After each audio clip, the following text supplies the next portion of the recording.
두려움을 버리고 구원하시는 하나님을 붙잡아야 합니다. 오늘의 말씀은 이사야 7장 1절에서 9절 말씀입니다. 말씀 살펴보기.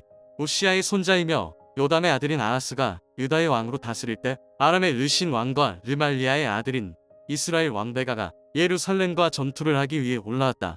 그러나 그들은 예루살렘을 정복할 수 없었다. 다윗 왕실의 아람이 에브라임의 진을 쳤다라는 말이 전해졌다. 그러자 아하스와 그 백성의 마음이 마치 숲속의 나무들이 바람 앞에서 흔들리듯 떨렸다. 그러자 여호와께서 이사야에게 말씀하셨다. 너와 내 아들 스아리아 숲은 세탁자의 들판 길가에 있는 위저 수지의 수로 끝으로 나가서 아하스를 만나거라. 그리고 그에게 이렇게 말하여라. 조용히 기다리고 두려워하지 마라. 아람 왕 르신과 르말리아의 아들이 분노한다 할지라도 그들은 연기 나는 두부직갱이 토막에 불과하니 거기에 마음 약해지지 마라.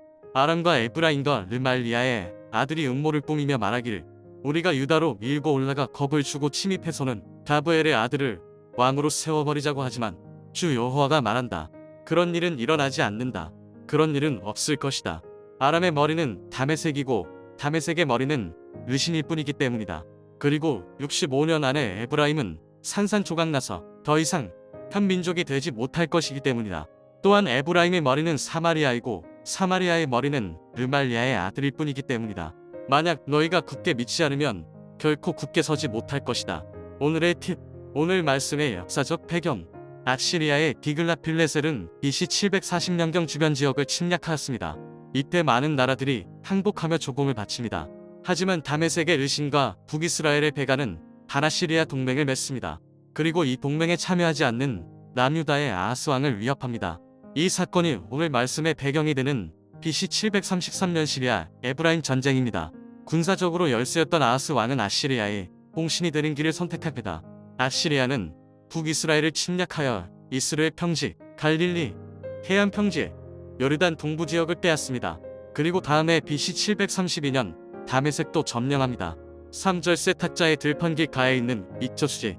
당시 전쟁은 침략국이 침략 대상이 되는 나라의 성을 포위하여 항복을 받아내거나 그 성을 무너뜨리면 이기는 것이었습니다. 침략을 당한 나라는 성 안에서 잘 버티는 것이 급선무였습니다. 그러므로 아하스가 이곳을 방문한 이유는 예루살렘이 포위당할 때를 대비하여 수로 시설을 점검하기 위한 것으로 보입니다. 6절 다브엘의 아들을 왕으로 세워버리자고 하지만 르신과 베가가 아하스 대신 보좌에 앉히려 한 다브엘의 아들이 누구인지는 불분명합니다. 다만 아람어 이름이기에 아람과 밀접한 관계를 맺고 있는 인물임을 추측해 볼 수 있습니다. 말씀 이해하기. 유다 왕 아하스 때의 아람 왕 르신과 이스라엘 왕 베가가 연합하여 예루살렘을 치러 올라갈 당시의 왕과 백성들은 두려움에 사로잡힙니다. 성경은 아하스와 그 백성의 마음이 마치 숲속의 나무들이 바람 앞에서 흔들리듯 떨렸다 라고 묘사합니다. 이사야 또한 두려움에 사로잡혔지만 전쟁 준비로 수로 시설 점검을 위해 세탁자의 들판 길가에 있는 위저 수지에 있는 아하스를 만나라는 하나님의 명령을 받게 됩니다. 하나님께서 이사야를 보내시는 이유는 아하스가 가진 두려움에 대하여 책망하기 위함이 아니라 오히려 그를 격려하시기 위함입니다. 하나님께서는 침략자인 아람 왕 르신과 르말리아의 아들 베가의 계획, 즉 아하스를 무너뜨리고 자신이 원하는 사람으로 남유다의 왕을 세우게 되는 일은 없을 것이라고 말씀하십니다.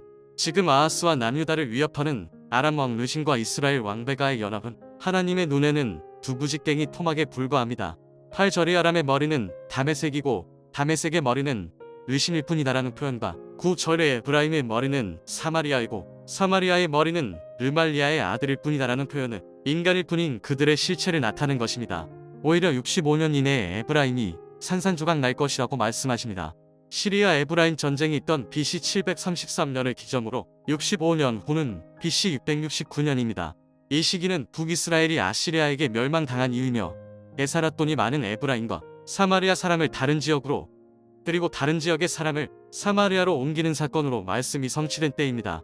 하나님께서 아하스와 남유다에게 원하시는 것은 믿음으로 굳게 서는 것입니다. 하나님께서는 자신이 행하시는 구원을 경험하기 위한 믿음을 백성에게 요구하고 계십니다. 이사야서의 원독자들인 므낫세 시대 백성은 아시리아의 위협 속에 있습니다. 실제로 므낫세 왕은 아시리아의 침략의 쇠사슬로 결박되어 바벨론으로 끌려가는 일까지 경험하게 됩니다. 아하스 시대이든 므낫세 시대이든 왕이 바뀌어도 남유다는 외세의 침략에 심한 두려움을 가지고 있습니다. 이사야는 강대국의 침략으로 두려움에 떨고 있는 하나님의 백성에게 두려움을 버리고 구원하시는 하나님의 말씀을 붙잡아야 한다고 말하고 있습니다. 이 원리는 오늘날의 그리스도인에게도 동일합니다. 현대인이 두려워하고 있는 것은 하나님 앞에 아무것도 아닙니다. 중요한 것은 하나님의 말씀입니다. 하나님을 믿는 사람은 두려움을 버리고 오직 하나님의 말씀을 붙잡고 살아가야 합니다. 말씀 따라 살아가기. 지금 내가 두려워하고 있는 것이 있습니까? 있다면 그것을 적어보고 이에 대해 하나님께서는 어떻게 말씀을 하시는지 기도하며 그분의 생각과 뜻을 구해봅시다. 말씀대로 기도하기. 미래에 대한 두려움을 갖고 있는 이 시대의 청년들이 자신을 향한 하나님의 뜻과 계획을 발견할 수 있도록 함께 축복하며 기도합시다.